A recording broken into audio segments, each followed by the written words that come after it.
Pour ce troisième et dernier épisode de cette excursion en Navarre, je me dirige encore un peu plus vers le sud. Et c'est aux alentours de Pampelune, dans un lieu tenu secret, que se trouve mon prochain arrêt.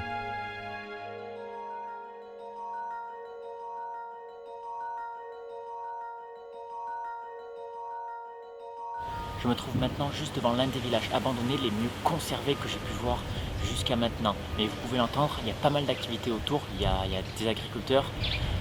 Apparemment ça ne les dérange pas que je me mette ici. Mais évidemment le nom de ce village, je le tairai, je ne dirai pas pour éviter que les personnes viennent le dégrader. Derrière moi, je trouve juste l'église. On va commencer par là. C'est parti. Il y a encore beaucoup de vent. J'espère que ça ne s'entendra pas trop à la caméra.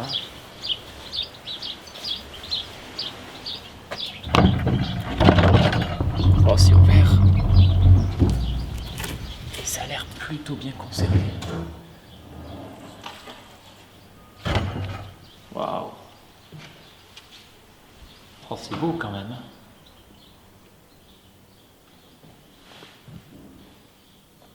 C'est magnifique.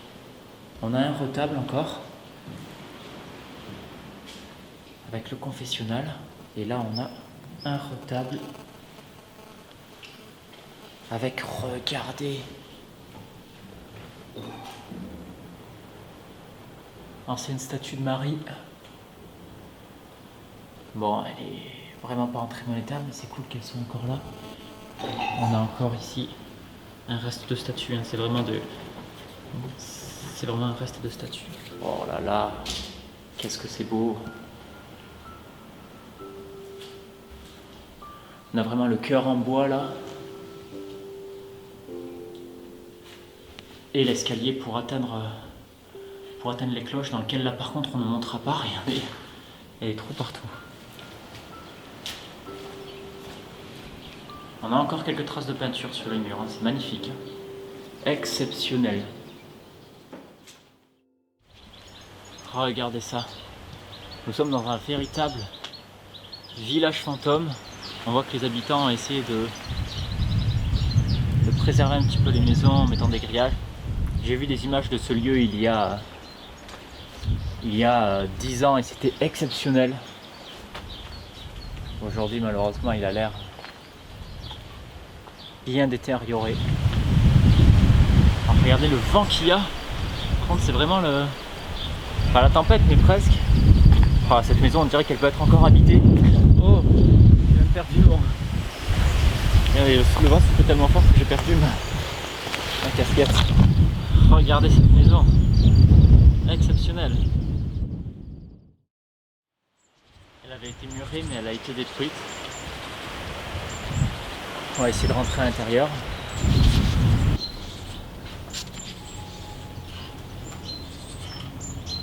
Oh là, c'est fou.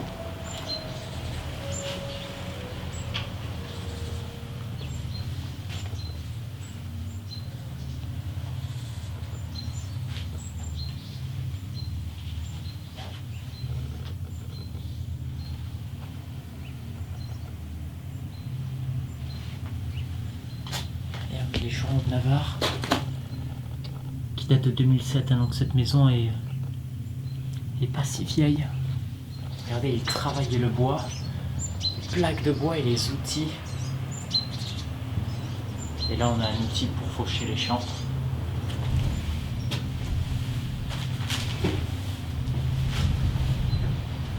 Oh là là là là. Oh là là, j'ai vu des choses à droite, c'est exceptionnel.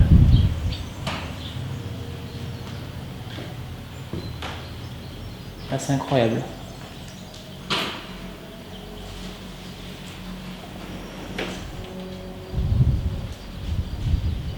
Regardez-moi cette cuisine.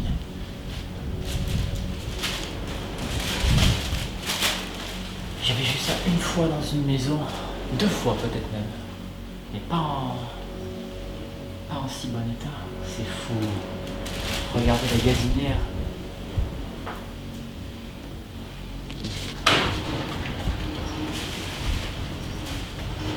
Le vent, ça met une ambiance un petit peu particulière.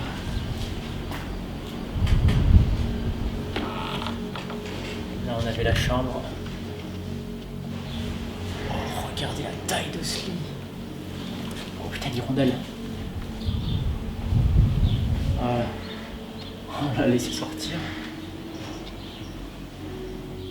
Oh, avec le petit meuble. Exceptionnel.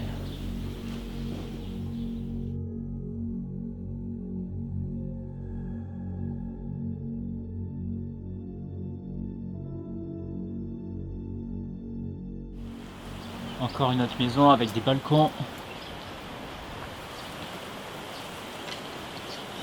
Alors on peut penser à juste mesure que c'était vraiment la grande maison là-bas qui était la plus riche, puisqu'il y avait vraiment beaucoup de pièces dedans. Mais si on observe bien, on se rend compte que c'est cette maison en ruine qui était probablement la plus riche et la plus puissante.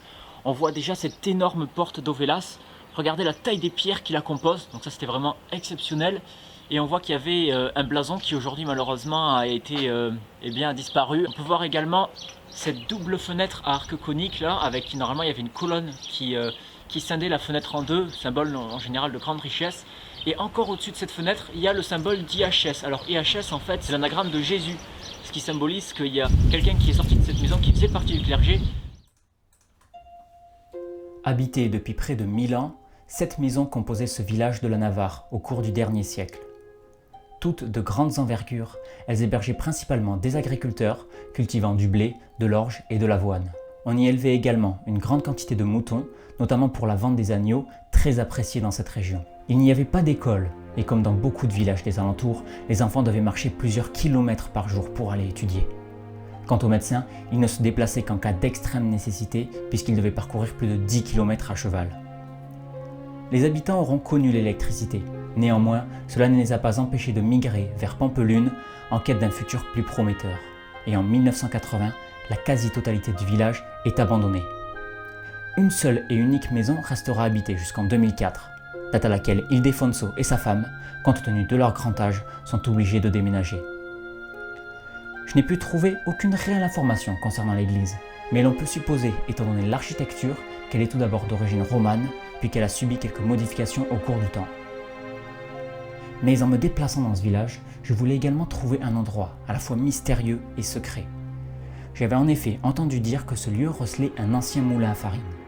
Le problème, il n'y a pas assez d'eau dans cette vallée très aride pour actionner une roue. Autre problème, il y a de cela 10 ans, le moulin était déjà envahi par une bonne couche de végétation, et je n'ai pour seul indice que cette photo. Alors qu'en est-il aujourd'hui ?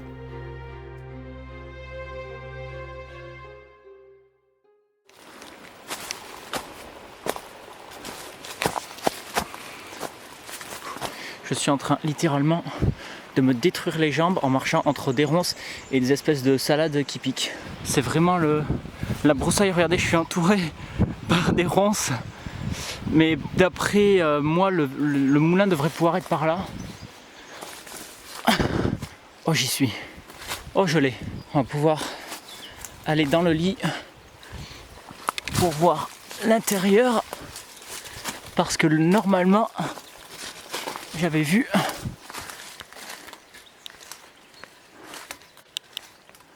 qu'il y avait... Oh, il y avait encore du mécanisme. Alors normalement, on devrait voir la roue, mais soit elle a été enlevée, soit elle est encore ensevelie sous la terre.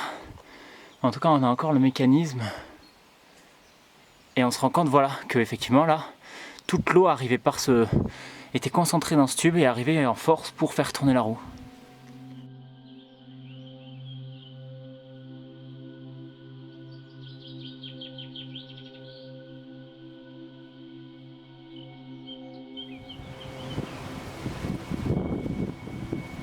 Alors je ne sais absolument pas si ces eaux, il y en a d'autres là-bas, sont des restes humains.